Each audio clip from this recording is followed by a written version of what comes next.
Ada Kementerian Hukum, Kementerian HAM, Kementerian Imigrasi dan Pemasyarakatan ya. Nah tentu setelah menjadi Kementerian Hukum, apa saja yang masih tugas pokok dan fungsinya di Kemenkum dan apa pelayanan yang dulu ada sekarang ditugaskan di kementerian lain? Pangkalan data kekayaan intelektual. PDKI ya. PDKI. Orang semua bisa mengecek, ini merek ini sudah ada. Kalau tidak ada Pak, dia daftar. Oke. Dan ingat pendaftaran merek itu adalah first to file. Siapa pendaftar Pertama. Oh.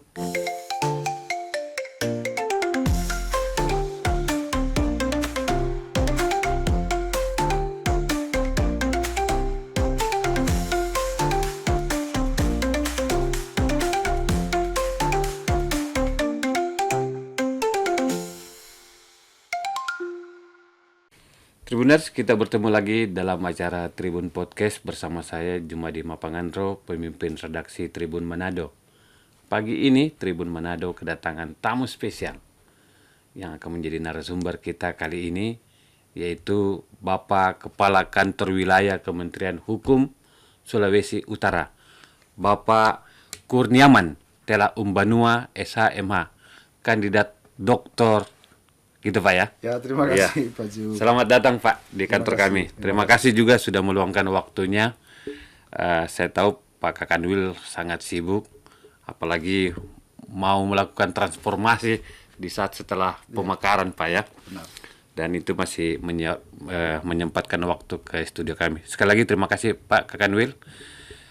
Pak Kakanwil, kita ini akan banyak bicara tentang perjalanan karir Pak Kakanwil. Wah.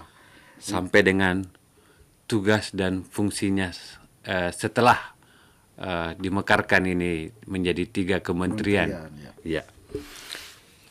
Pertanyaan publik ini Pak, Pak Kakanwil dulu masa kecilnya di mana? Itu banyak orang selalu bertanya itu Pak. Iya, ya. Pertama terima kasih Pak Jun dan kepada Tribun dan tentunya seluruh Tribuners yang dengan setia mengikuti berita-berita terkini dari Tribun Manado. Saya malah terima kasih sudah diundang ke sini untuk bersilaturahim tentunya, dan mungkin bisa menyapa teman-teman, saudara-saudara Tribuners yang ada di Sulawesi Utara khususnya Manado. Nah, saya sebenarnya kalau ditanya masa kecil, mungkin baru kali ini Pak, saya ini mengemukakan soal cerita masa kecil. Cerita masa kecil. Oh, iya. Karena saya merasa saya bukan seorang tokoh, saya bukan apa, tapi karena sudah ditanya oleh Pak Jum, terpaksa ini harus kilas balik ini pikiran. Iya, jadi saya ini Pak Jum tadi sudah disebutkan Kurniaman Tela Umbanua. Jadi Tela Umbanua itu adalah sebuah farm marga dari Sumatera Utara. Tapi tidak banyak yang kenal.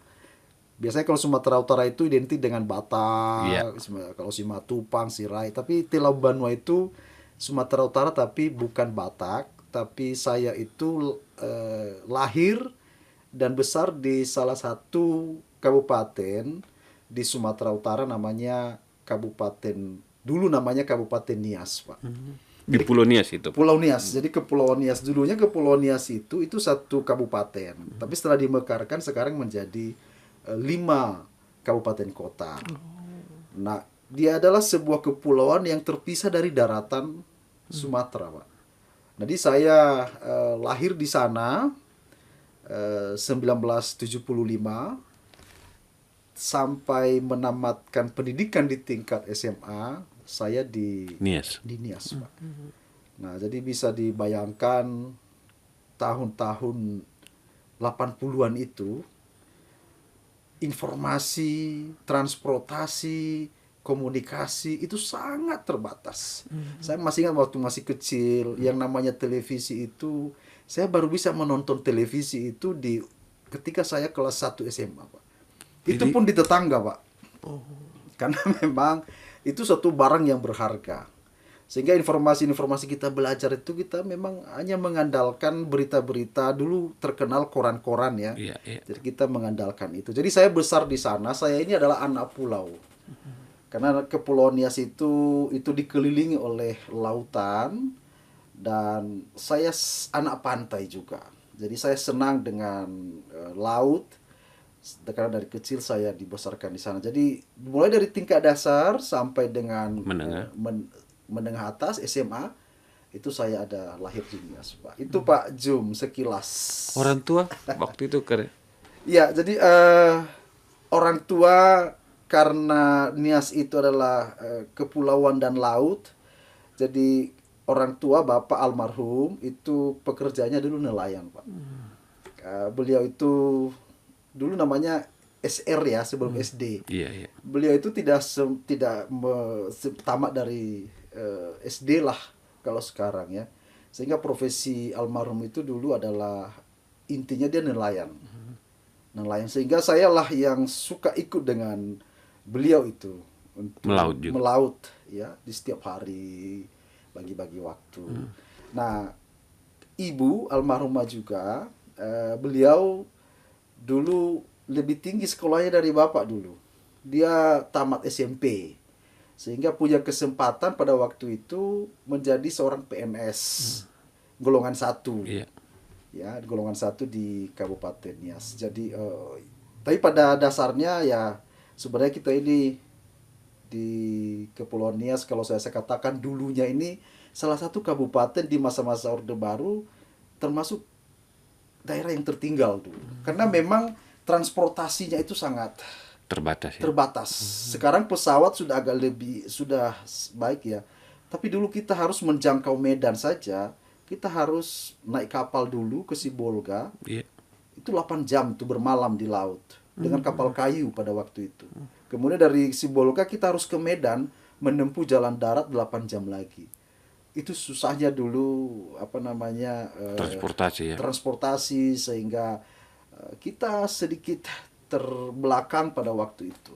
Tapi ya semangat ketertinggalan itu yang membuat kita punya kemauan. Itu Pak Jom sekilas tentang. Jadi selama SD sampai SMA di Pulau Nias dulu. Di Pulau Nias. Pas kuliah di Universitas Sumatera Utara ya. Nah, itu dia. Jadi saya ini kenapa pilih di sana, Pak? Anak ketiga dari 7 bersaudara. Nah, 7 bersaudara itu ada 6 laki-laki, Pak. Iya. Saya anak ketiga.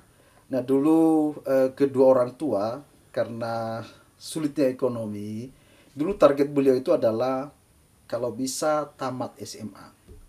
Mereka sudah sampaikan bahwa kami tidak akan sanggup memasukkan di perkuliahan karena membutuhkan biaya, kan gak ada universitas di Nias itu. Iya, tidak ada ya. Harus ke Medan pada waktu itu. Nah, jadi kami sudah, anak laki-laki ini, waduh, kalau hanya tamat SMA, kita ini jadi apa gitu ya. Nah, dimulai dari kakak saya nomor 1, abang. Dia berusaha diam-diam, dia belajar. Dan dia ikut ujian dulu UMPTN namanya. Oh, iya. Ujian masuk perguruan tinggi negeri. Iya. Karena dulu kalau negeri kan uang kuliahnya kan agak terjangkau lah. Dibandingkan swasta. Iya. Nah, akhirnya si abang yang pertama ini dia lulus, Pak, di USU, Universitas Sumatera Utara, dan jurusannya teknik kimia pada waktu itu. Nah, karena sudah lulus, orang tua terpaksa. Sayang kan, Pak, karena untuk sebuah lulus UMPTN dulu itu sebuah ini susah luar biasa. Iya, luar biasa. Akhirnya dipaksa. Jadi abang pertama ini yang memotivasi kami yang di bawah-bawah ini, ternyata bisa gitu. Nah, akhirnya pada saat giliran saya tamat SMA, saya juga persiapan diri. Saya belajar apa adanya ya dengan keterbatasan. Dan saya juga ikut seleksi ujian masuk perguruan tinggi. Dan puji Tuhan, saya keterima, Pak, di Fakultas Hukum di Universitas Sumatera Utara. Jadi memang ini kan universitas terbaik di Sumatera Utara ini. Bahkan sempat menjadi universitas terbaik di bagian Sumatera, Pak. Betul, bagian Indonesia Barat. Indonesia bagian Barat itu salah satunya, itulah universitas, dan itu kalau masuk ke universitas bergengsi ya. Bergengsi, Pak. Nah, itu kemauan kita, karena kita juga tidak mau tertinggal karena almarhum dulu sebagai nelayan. Tentu kita inginlah membuat mereka bahagia. Itu dulu kemauan kita dari Niasan. Kenapa pilih hukum, Pak? Nah, ini sebenarnya punya cerita tersendiri. Iya. Ya, siapa yang mendorong? Jadi sebenarnya kalau saya mau jujur ini, Pak. Iya. Jadi abang saya pertama itu kuliah di USU di teknik. Iya. Jadi Sebenarnya kimia ya? dari kimia. Abang saya nomor 2 itu dulu pinginnya di Fakultas Hukum. Nah, saya itu sebenarnya pinginnya jadi penginjil, Pak. Pendeta pada waktu itu. Karena di masa kecil, saya melihat tuh pendeta, evangelis, itu sangat dihormati dulu di Nias. Dulu Tokoh agama, tokoh iya. agama. Terus sering disekolahkan di Jerman pada waktu itu. Nah, Oh, jadi memang cita-citanya saya waktu SD itu jadi pendeta waktu itu? pendeta atau evangelis minimal gitu. Saya Iya, iya. pingin seperti itu. Nah, kami sepakat dengan abang saya yang kedua ini. Saya bilang, oke lah, abang yang meneruskan, ibu kan hanya pegawai negeri sipil gitu kan, yang golongan 1. Kalau bisa nanti masuk jadi jaksa, jadi hakim. Jadi sepakat. Nah, tiba-tiba kami ikut bareng-bareng Tes tes. UMPTN. Saya ini tidak terlalu serius karena saya memang tidak terlalu. Nah, malah saya yang lulus, Oh, abang saya ini tidak lulus. Nah, dia sekarang jadi pendeta, Pak. Jadi terbalik. Aduh, terbalik. ini Jadi yang itulah perjalanan hidup ya. takdir Tuhan. Jadi yang dulu abang yang kedua ini pingin jadi Jaksa, hakim, iya. jadi jaksa atau berkecimpung di bidang hukum.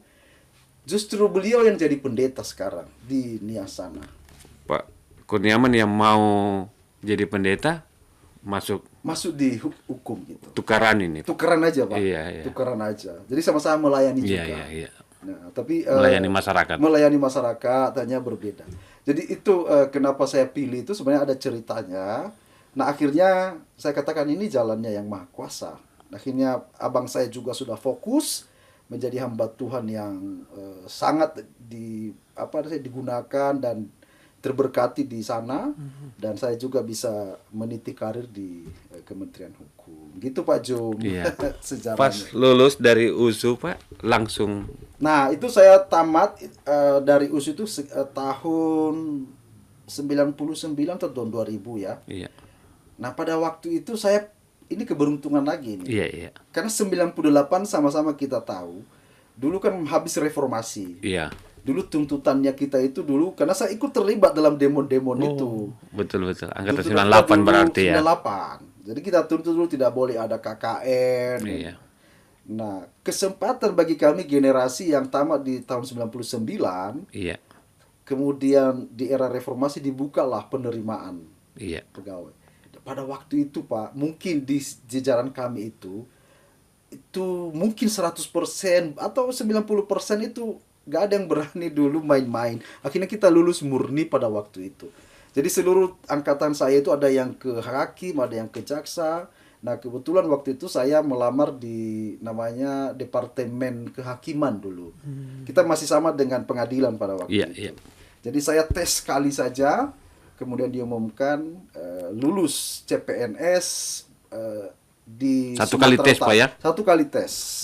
Akhirnya lulus di Departemen Kehakiman dulu pada waktu itu di kantor wilayah Sumatera Utara, dan pengangkatannya itu di tahun 2001 gitu, Pak. Itu awal karir di sana, Pak. Awal karir di daerah mana dulu? Di Sumatera Utara. Sumatera Jadi Utara. saya itu karena dari saya tesnya di 2001 saya CPNS-nya di Kanwil Departemen Kehakiman pada waktu itu. Medan, Pak. Medan, Sumatera Utara. Itu awalnya, Pak. Nah, dari Medan, daerah mana saja, Pak? Pak Kurniawan pernah mengabdi Ya, sebelum ke Manado. sebelum ke Manado ya. Iya. Di Sumatera Utara itu saya kurang Berapa lebih 2001 sampai 2019 lah kurang Hampir lebih. 20 tahun. Hampir ya, 20 tahun Iya, ya. Jadi dengan jabatan-jabatan yang di sana. Nah, kemudian saya ditugaskan pertama sekali keluar dari Sumatera Utara dengan promosi ya, Iya. promosi di Provinsi Papua. Nah, jadi bayangkan Dari ujung Sumatera iya, dari barat ke timur, Pak. dan ujung ini. Di ujung. Jadi Iya. saya ini sebenarnya sudah NKRI, Pak. Iya, betul, Karena betul. dari Sabang sampai Merauke, karena Merauke itu ada di Papua. Jadi penugasan pertama itu dipromosikan menjadi eselon 2B pada waktu itu adalah di Papua, Pak. kantor wilayah Papua. Jabatan Sebagai kepala divisi pada waktu itu. Kepala divisi Kadip. pelayanan hukum dan HAM, kurang lebih ada 1 tahun 5 bulan lah saya bertugas di Papua.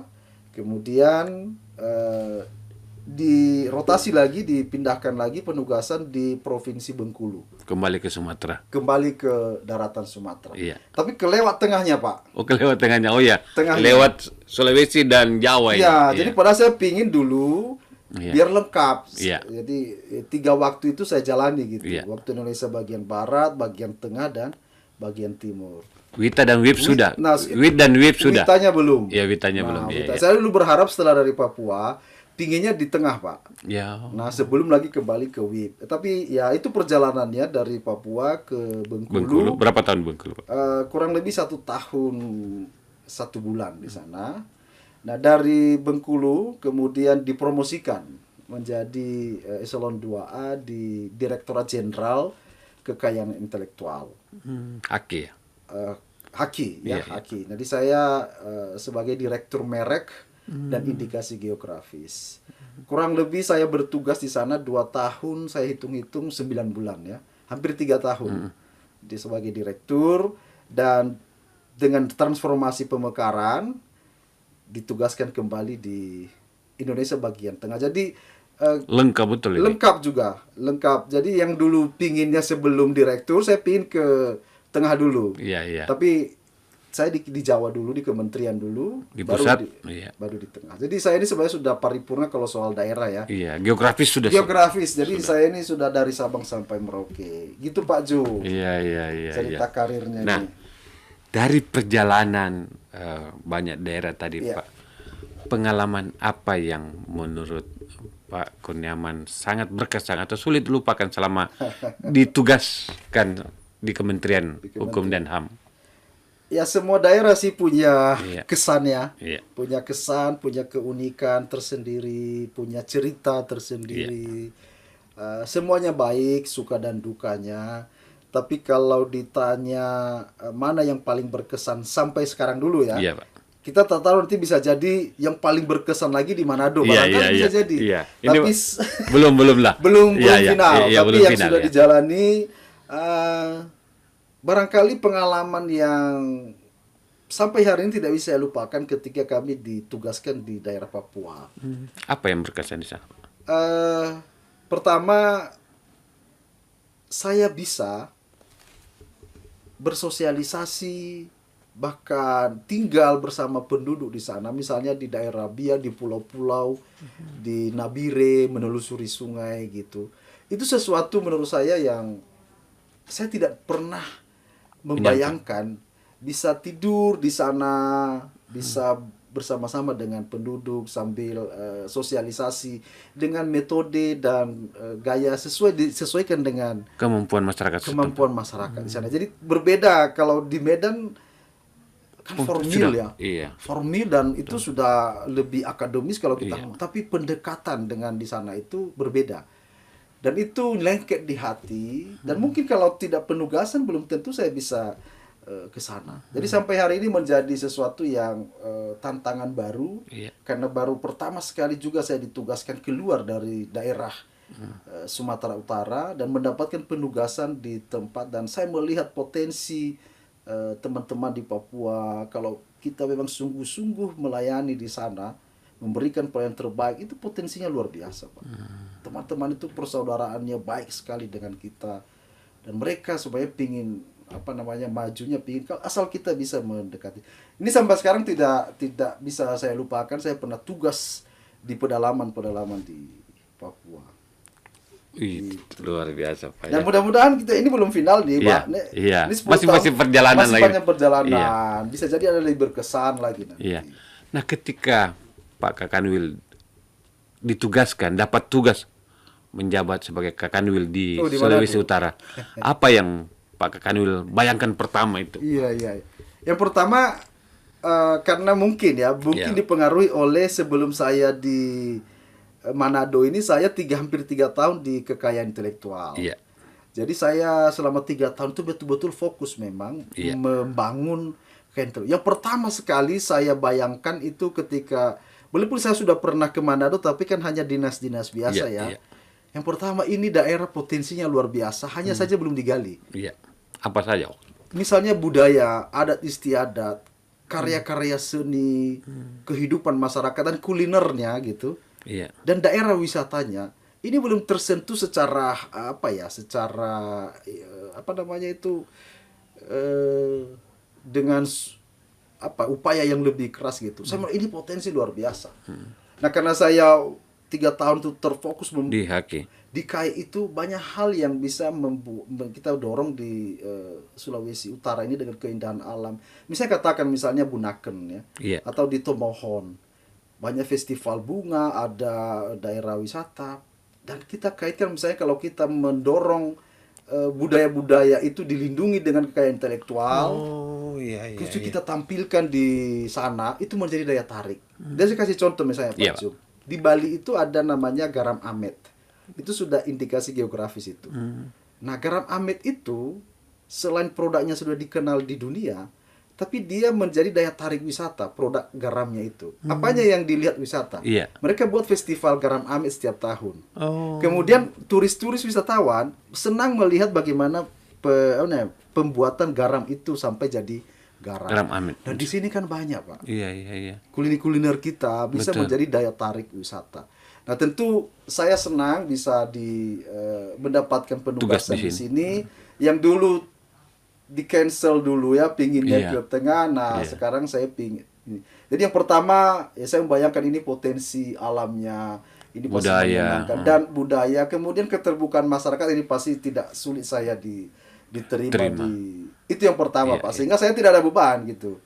Ini malah saya menjadi tantangan sekaligus saya akan mencoba berusaha semaksimal mungkin menggali potensi. Itu Pak yang pertama Iya. sekali, Pak. Nah, setelah ditugaskan di Manado sudah sejak 2 Januari 2 Pak Januari. ya? 2 Januari. Sudah 2 pekan. Nah, kuliner apa yang Nah. Pak Kakandul suka di sini, Pak? Saya itu nggak pernah bosan dengan Iya. rahang apa itu? Rahang tuna. Rahang tuna itu. Oh, iya. Itu lain itu. Enak sama itu ADC saya tuh bilang, ini apa tidak bosan-bosan tiap hari makan itu. Rahang tuna. Ya saya bilang nantilah kita lihat bosannya. Tapi saya senang sekali. Misalnya dengan bubur. Bubur. Nah itu baru Bubur pertama Manado Pak, ya, saya iya. makan itu Pak. Oh, baru Baru, tinutuan Pak, sini. Oh, iya. setelah iya. bertugas ini. Oh, iya. Saya pernah tugas di sini tapi saya tidak pernah Cicipi, sarapan itu. iya. Karena di hotel ya. Iya. Sarapannya yang lain. Tapi baru kemarin tuh saya pertama. Saya pikir tuh buburnya itu seperti bubur putih gitu kan. Iya. Oh ternyata itu ada ramuan-ramuan apa namanya? Iya. Bambu-bumbu itu. Iya. Dan ini dari ciri khas. Ada labu, ada labu, ada iya. sayurnya Iya, gitu jagung, kan. iya. Nah, jadi tapi sampai hari ini saya senang sekali dengan masakan kuliner rahang tuna itu. Rahang tuna, iya. Apalagi kalau ada woku-wokunya juga sedikit Wis. gitu. Ini luar biasa. Jadi saya katakan ini di Manado ini atau di Sulawesi Utara ini kategori kulinernya hanya 2 saja ini. Iya. Enak dan enak sekali gitu. Enak dan enak sekali. Ah, Iya. jadi kategorinya cuma 2, Pak, di sini. Mantap. Pak Kakanwil, ini kan dulunya Kementerian Hukum gabung Kementerian Hukum dan HAM. Sekarang di pusat sudah dimekarkan menjadi 1 Kemenko dan 3 kementerian. Betul. Ada Kementerian Hukum, Kementerian HAM, Kementerian Imigrasi dan Pemasyarakatan ya. Nah, tentu setelah menjadi Kementerian Hukum, apa saja yang masih tugas pokok dan fungsinya di Kemenkum dan apa pelayanan yang dulu ada sekarang ditugaskan di kementerian lain? Wah, Silakan ini dijelaskan. pertanyaannya Agak ini Pak. saya terima kasih. Iya, Saya Pak. terima kasih. Biar Ini masyarakat lebih memahami. sekaligus Iya. juga ini memperkenalkan Iya. proses transformasi ini kepada masyarakat ya. Jadi di Kabinet Merah Putih Iya. Pak Prabowo Gibran. Gibran Kementerian Negara itu sudah banyak penambahannya yang termasuk di Kementerian Hukum dan HAM yang dulunya jadi 1 kementerian sekarang menjadi 3 kementerian teknis. Tadi sudah disebutkan ada Kementerian Hukum, ada Kementerian Imigrasi Pemasyarakatan dan ada Kementerian Hak Asasi Manusia yang berada di bawah 1 Kemenko yang dipimpin oleh Pak Profesor Yusril. Nah, tugas-tugas ini sebenarnya tugas-tugas yang ada dulu di Kementerian Hukum dan HAM, hanya sekarang lebih fokus ke masing-masing bidang gitu. Nah, khusus di Kementerian Hukum Ini induknya. Iya. Ini induknya. Itu masih memiliki unit eselon 1 yang paling banyak. Iya. Ya, jadi yang keluar dari Kementerian Hukum itu yang tidak kami menjadi ruang lingkup tugasnya adalah tentu di pemasyarakatan. Lapas rutan itu nanti benar-benar menjadi tanggung jawab Kementerian Imigrasi Pemasyarakatan. Begitu juga imigrasi. Sampai ke UPT-UPT yang ada di seluruh Indonesia itu dilaksanakan fungsinya oleh Kementerian Imigrasi dan Pemasyarakatan. Kemudian dulu di Kementerian Hukum dan HAM ada salah satu direktorat jenderal, namanya Direktorat Jenderal Hak Asasi Manusia. Nah, itu menjadi Kementerian Hak Asasi Manusia. Nah, di daerah itu di Kanwil itu ada namanya Bidang Hak Asasi Manusia. Nah, itu menjadi satu tupoksi. Nanti kita menunggu strukturnya belum ditetapkan. Kemungkinan juga nanti akan ada kantor perwakilan hak asasi atau kantor wilayah yang menangani hak asasi manusia. Nah, kita bicara di Kementerian Hukum. Kementerian Hukum itu masih melaksanakan tugas-tugas di bidang pertama, di bidang administrasi hukum umum. Yang di Jakarta namanya Direktorat Jenderal Administrasi AHU. Iya. Nah, AHU itu banyak sekali. Ada Direktorat Badan Usaha. Badan Usaha berkaitan dengan perseroan terbatas, yayasan, badan usaha. Nah, itu masih tetap dilaksanakan oleh Kementerian Hukum. Ada juga yang Direktorat Perdata, yang tentu ada notaris di situ, ada fidusia dan layanan-layanan lainnya. Ada Direktorat Pidana Tata Negara, termasuk partai politik, pendaftaran itu masih di Kemenkum. Ya, itu menjadi ulang. Kemudian Direktorat Jenderal Kekayaan Intelektual, yang dulu saya pernah di sana. Di pusat, ya. Nah, jadi ada fungsi-fungsi di sana, apakah itu mengenai merek, hak cipta, desain industri, tentang paten dan hak komunal yang lainnya, itu semuanya diampu juga oleh wilayah. Nah, kemudian di bidang peraturan perundang-undangan. Iya. Jadi kita punya Direktorat Jenderal Peraturan Perundang-undangan yang di tingkat pusat itu tentu sebagai leading ya, pemerintah eksekutif dalam pengharmonisasian pembentukan produk hukum di tingkat nasional. Kemudian di daerah kita juga punya tugas-tugas itu dengan tugas-tugas pengharmonisasian pembentukan produk hukum daerah. Nah, kemudian ada tugas Badan Pembinaan Hukum Nasional. Nah, itu masih ruang lingkup Kementerian Hukum yang di dalamnya ada bantuan hukum, penyuluhan hukum, kemudian pembentukan desa sadar hukum, semuanya ada di Kementerian Hukum. Nah, tentu ada unit utama yang mendukung. Seperti kita punya Badan Pengembangan Sumber Daya Manusia, kita punya Badan Strategi Kebijakan, BSK namanya, dan tentu ada Inspektorat Jenderal dan jadi kita masih 8 kalau nggak salah. Ya, ada yang bisa diturunkan ke kantor wilayah. Jadi khusus Direktorat Jenderal Pemasyarakatan dulu dengan Direktorat Jenderal Imigrasi dan Direktorat Jenderal Hak Asasi Manusia sudah lepas. Itu tidak lagi menjadi tugas dari Kementerian. Jadi masih sangat luas sebenarnya dan menurut kami kita ini lebih fokus jadinya. Kira-kira begitu, Pak Zul. Nah, Pak Kakanwil, ini di Sulawesi Utara ini kan khususnya di Manado juga sudah tumbuh UMKM. Nah, mereka juga membuat brand terhadap produknya. Mereka kadang-kala mengatakan sebagian, Pak ya, mungkin ada beberapa dia bilang begini, mereka mau mengurus tapi tidak tahu kemana. Kemudian benarkah, ada pertanyaan juga, benarkah itu mengurus merek itu di Kemenkum mahal? Iya. Dan apa saja sih syarat-syaratnya? Itu masih banyak orang yang butuh diinformasikan, Pak. Baik, terima kasih Pak Jum. Nanti ini menjadi salah satu atensi saya kalau begitu. Karena di kantor wilayah Kementerian Hukum ini ada satu jabatan namanya Kepala Divisi Pelayanan Hukum. Nah, Kepala Divisi Pelayanan Hukum ini membawahi 2 kepala bidang. Ada kepala bidang yang menangani administrasi hukum umum atau AHU tadi, dan sekarang ada kepala bidang yang menangani pelayanan kekayaan intelektual. Nah, nanti menjadi atensi saya dengan Pak Kadif nanti untuk mencoba menyampaikan informasi ini kepada masyarakat.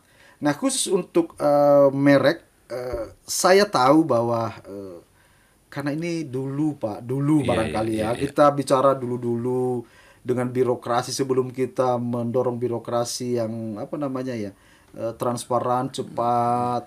Kita tahu dulu segala urusan itu dulu sulit ya, dulunya.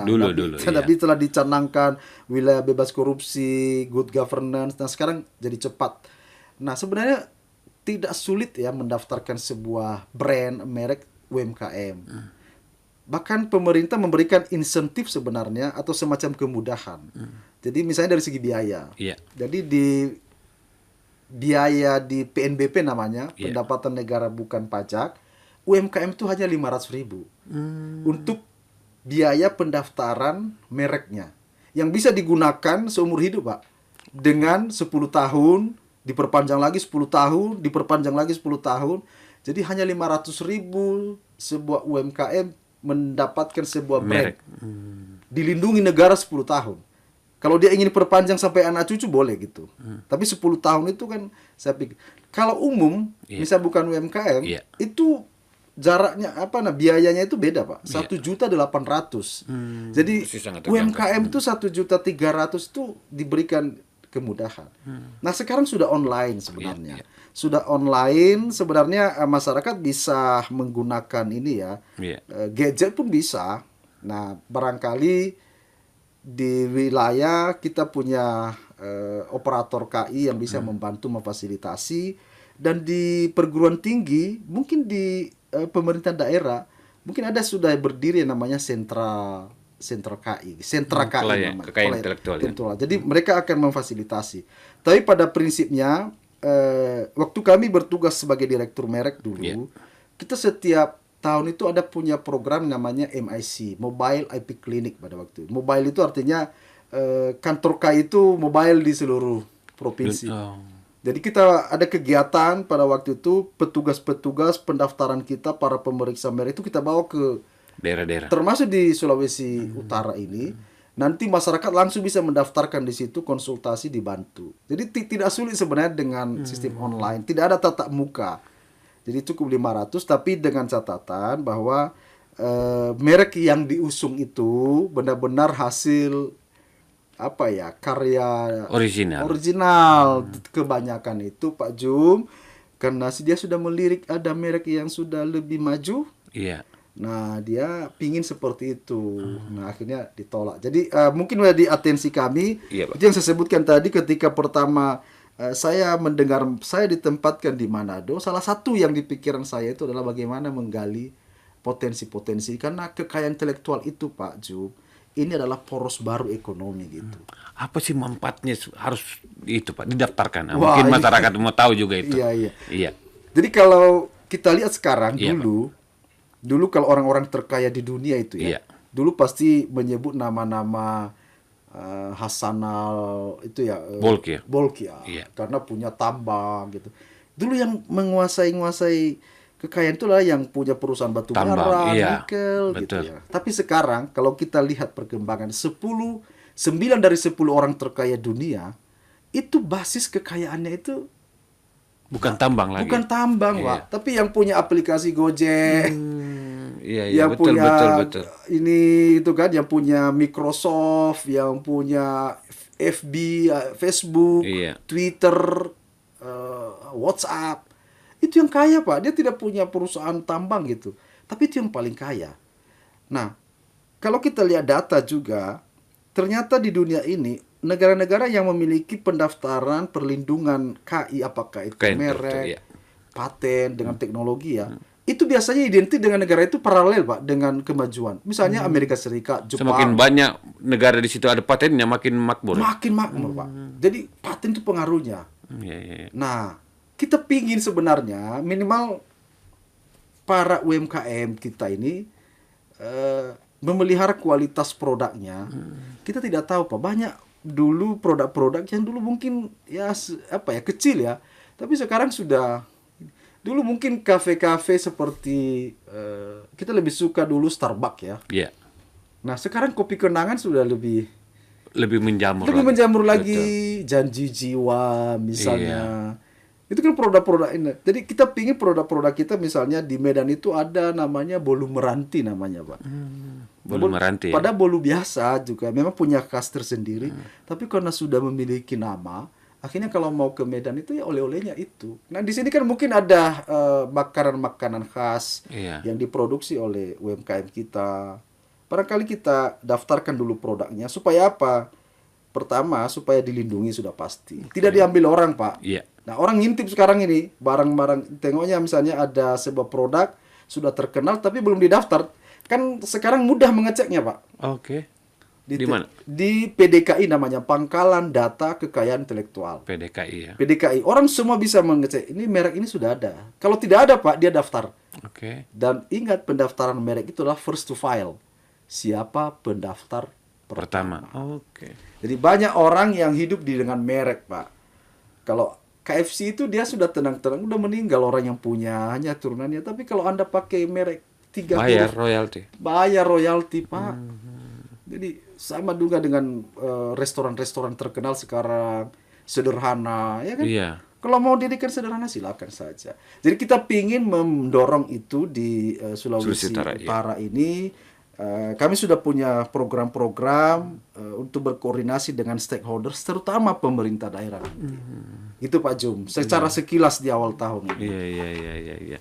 Nah ini sangat dibutuhkan sekali nih Pak masyarakat. Ya. Nah, ini ada kasuistik, Ya. Pak Kadwil. Bagaimana satu merek,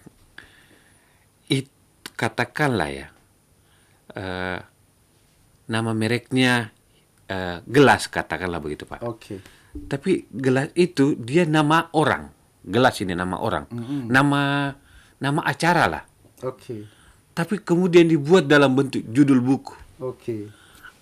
Judul buku. Apakah itu melanggar? Iya. Jadi ini dua rezim ini. Iya. Ya. Tapi ini nama acara. Oke. Lalu dijadikan judul buku. Iya.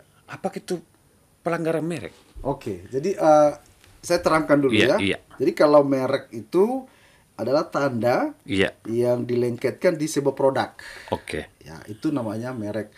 Dan itu wajib didaftar. Perlindungannya hanya didapatkan ketika didaftar. Oke. Itu merek. Ya sudah didaftar. Anggap ini sudah daftar. Oke, merek A gitu Iya, ya. merek A. Nah, kalau di hak cipta itu tidak ada kewajiban mendaftar. Ya. Tanpa didaftar juga dia dilindungi gitu. Itu hak cipta. Nah, tahun ini adalah tahun hak cipta ini. Sudah di launching oleh Pak Menteri Hukum bahwa tahun ini sudah ditetapkan sebagai tahunnya hak cipta. Nah, jadi begini, saya kasih contoh nama saya aja lah. Iya, Pak. Misalnya nama saya ini Kurnia disering dipanggil, Iya. ya. Orang sering mengatakan, apakah saya bisa menggunakan nama saya ini merek? Tergantung produk apa dulu. Nah, di Medan itu Pak ada merek sirup namanya. Sirup. Sirup. Oh. Sirup namanya Kurnia gitu. Iya. Nah, saya bilang, oh, saya juga ingin memproduksi sirup misalnya. Saya dengan alasan, oh itu kan nama saya, nggak bisa Pak. Nggak bisa. Jadi kalau misalnya kita sudah mendaftarkan nama Kurnia misalnya, Iya. orang lain sudah lebih dulu, maka Iya. saya tidak berhak lagi. Nah, kalau dia misalnya dijadikan sebagai lagu atau apa namanya ya? Judul buku. Tulisan judul buku nah, itu ya. berbeda lagi, Pak. Berbeda lagi. Tidak bisa Tidak bisa, Pak. Oke. Karena begini, merek itu yang dipertentangkan itu apabila ada dua merek yang mirip, yang produk yang sama. Produknya sama. Oke. Sehingga membingungkan masyarakat. Oke. Nah, ini yang biasanya menjadi persoalan di lapangan gitu. Iya. Ini Karunia atau Kurnia gitu. Iya. Itu kadang-kadang gitu kan? Iya. Nah, saya ada satu merek Kurnia, satu merek Karunia. Karunia, gitu. iya. Nah, itu bisa membingungkan orang gitu. Ya, karena itu yang di dalam hukum merek itu nggak boleh memiliki persamaan pada pokoknya. Nah, ini yang mau kita sosialisasikan nanti. Kita punya banyak program di bidang kekayaan intelektual. Ada promosi diseminasi, nanti akan kita sampaikan ini kepada masyarakat dan sasaran utama kita dulu ada UMKM. Iya. UMKM Pak.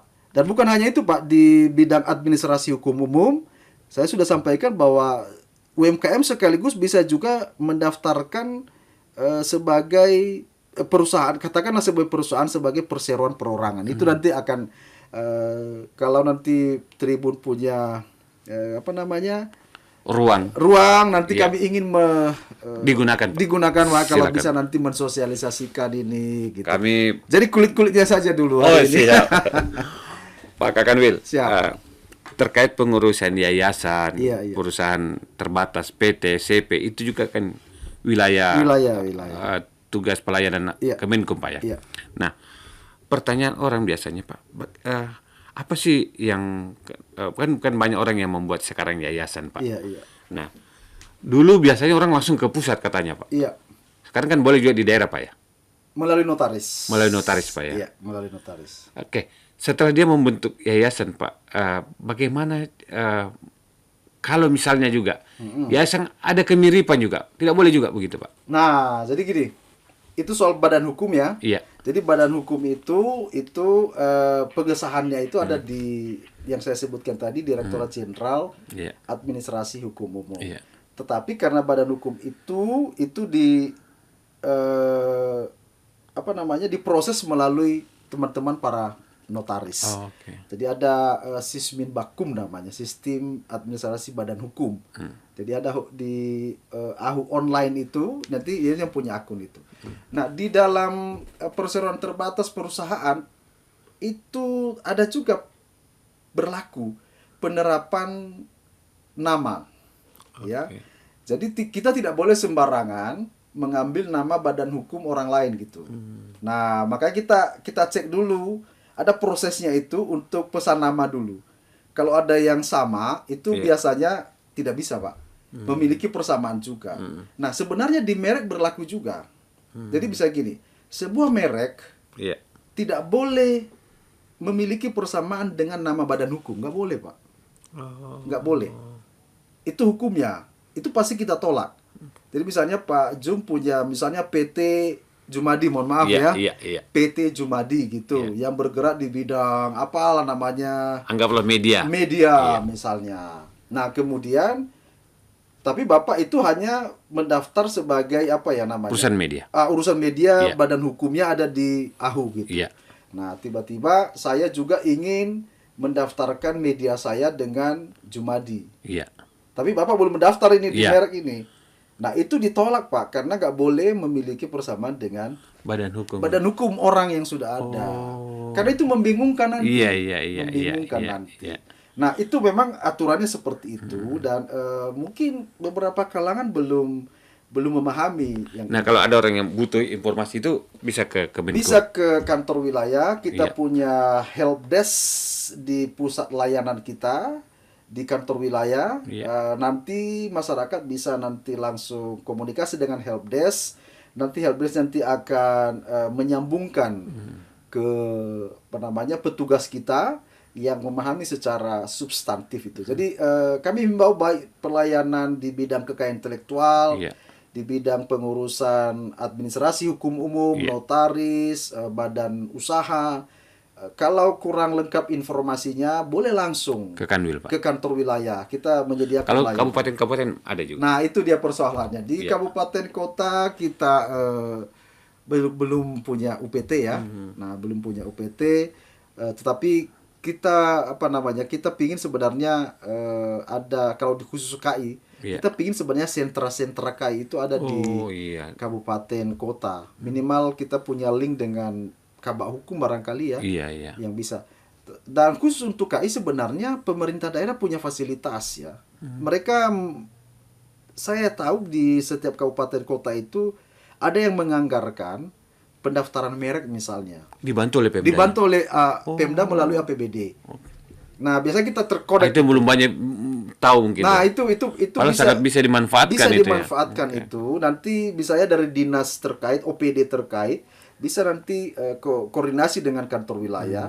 Nah, bila perlu nanti kegiatan kita arahkan ke kabupaten itu, sehingga kita bisa on the spot ya, Iya. melakukan pelayanan langsung Setempat, iya. Nah, itu nanti yang memang menjadi Atensi. atensi Bahkan. saya, khusus yang melayani masyarakat itu supaya lebih cepat gitu. Iya. Itu Pak Jum. Saya sudah lebih fokus sekarang. Ada Bapak khawatir. ada target, Pak Kakanwil, misalnya setahun sekian merek harus ada muncul di Sulawesi Utara atau bagaimana? Nah, jadi di tingkat pusat kita punya target kinerja sebenarnya. Oke. Nah, di kekayaan intelektual kita dibuat targetnya harus peningkatan pendaftaran KAI itu 20%, Pak. Jadi misalnya Saat ini bagaimana? kalau misalnya saat ini ada 1.000 misalnya Iya, ya, iya. maka wajib kita memenuhi peningkatannya itu 20%. 1.200. 1.200, Pak. Itu target minimal gitu. Iya, Tapi iya. kan kita tidak mau seperti itu. Saya Iya, orangnya punya moto harus beyond call of duty gitu ya. Harus kita melebihi panggilan tugas gitu. Oh, Itu baru kita. Kalau hanya biasa-biasa ya nggak bisa. Jadi kita pingin target dan kita akan inventarisir nanti ini semua. Mudah-mudahan pemerintah daerah kabupaten sudah memberikan alokasi anggaran dan itu yang kita utamakan. Nah, supaya ya 500.000 mungkin bagi sebagian orang itu mungkin murah ya. Tapi bagian seseorang juga bisa itu menjadi mahal gitu. Nah, itu ruang yang bisa nanti menggunakan bantuan pemerintah itu. daerah ya. Iya. Oke. Dan pada kesempatan ini juga saya sampaikan ke seluruh Tribuners Iya. dan mungkin masyarakat yang berkesempatan mendengarkan ini, bukan hanya di bidang kekayaan intelektual, kita juga punya program pemberian bantuan hukum gratis kepada masyarakat kurang mampu, tetapi melalui organisasi bantuan hukum yang sudah terakreditasi. Nah, nanti mungkin ada masyarakat yang kurang mampu tapi tidak memiliki perkara atau apa Iya, iya. berhadapan dengan hukum tapi dia tidak sanggup membayar Pengacara misalnya. pengacara. Nah, kita sebenarnya ada program pemberian hukum. bantuan hukum gratis melalui organisasi bantuan. Nanti pada waktunya nanti kami akan melakukan penandatanganan kontrak, nanti kami akan sosialisasikan kepada masyarakat. Bisa digunakan juga itu. Iya, iya, Jadi banyak sebenarnya fasilitas yang yang bisa kita share kepada masyarakat. Tetapi Pak Jum, dengan satu yang harus saya sampaikan, kita masih sangat terbatas. Anggarannya juga masih sangat terbatas.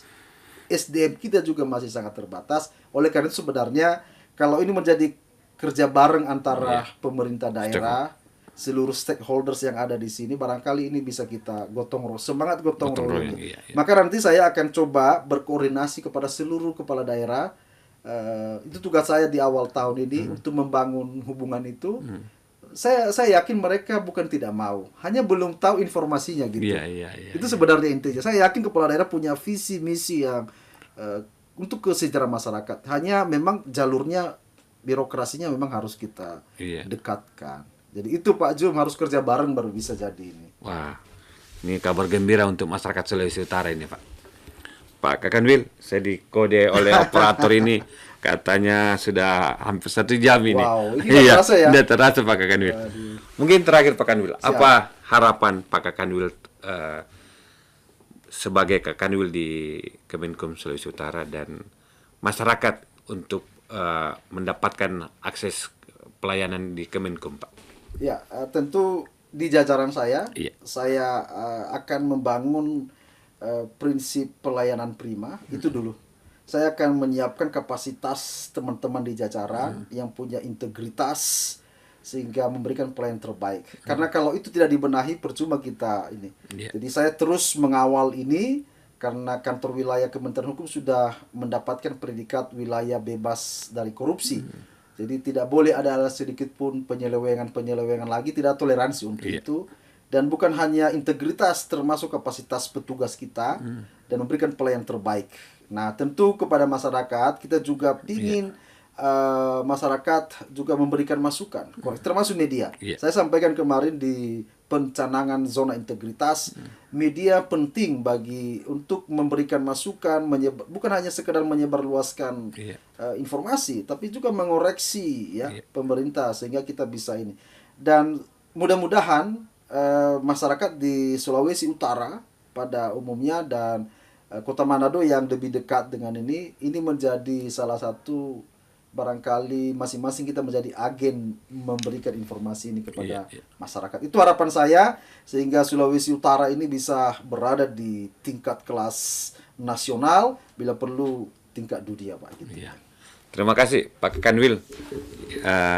Banyak informasi yang mencerahkan dan kita berharap Pak Kanwil selalu diberikan kesehatan sehingga bisa melaksanakan tugas-tugasnya dengan sangat maksimal. Mohon dukungannya. Ya.